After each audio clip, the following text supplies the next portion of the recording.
আজকের এই সিচুয়েশনে এভাবে কথা বলা আমি মনে করি অনেকটা দুঃখজনক। কারণ আজকে এই গ্লোবাল পৃথিবীর যুগে আমরা মুহূর্তের মধ্যে দেখতে পাই যে এই মুহূর্তেই আপনার ফিলিস্তিনি ভাই বোনেরা ইসরায়েলের বর্বর হামলার শিকার হয়ে জায়গায় মাটিতে লুকিয়ে পড়ছে। সেই সময় এভাবে ফ্যানের নিচে বসে দামি স্পিকারের সামনে কথা বলা আমি আমার জায়গা থেকে খুবই কষ্টদায়ক মনে করছি।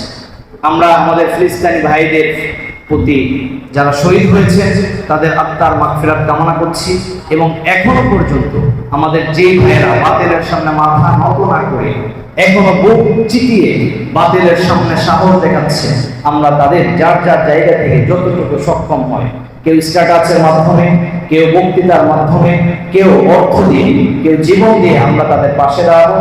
কারণ আমরা তো সেই বদরের চেতনার সৈনিক।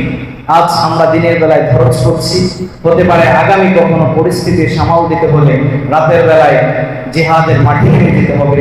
আমরা সেই চেতনায় বিশ্বাস করি। সাহাবা ইকরাম রিদওয়ানুল্লাহি তাআলা আলাইহিম আজমাইন যেভাবে রাসূলের ডাকে সাড়া দিয়ে একটি যুদ্ধ থেকে আসার পরে রক্তের দাগ শুকানোর আগেই আরেকটি যুদ্ধের জন্য প্রস্তুত হয়েছিল, আমরা বিশ্বাস করি আমাদের নেতৃস্থানীয় লোকেরা মারকাজুল হুফাজ আল ইসলামের কর্তৃপক্ষ যদি আমাদেরকে এখনো কোনো ভূমিকা পালন করতে বলে, আমরা আমাদের জায়গা থেকে সর্বোচ্চটুকু দিয়ে প্রয়োজনে জীবনের সবটুকু দিয়ে রক্ত দিয়ে হলেও আল্লাহর জমিনে আল্লাহর দিন বাস্তবায়ন করার ইনশাআল্লাহ চেষ্টা করব। রাত অনেক বেশি হয়ে গেছে, আমি আজকে আমার বক্তব্য এখানে শেষ করছি। সবাই ভালো থাকবেন, সুস্থ থাকবেন।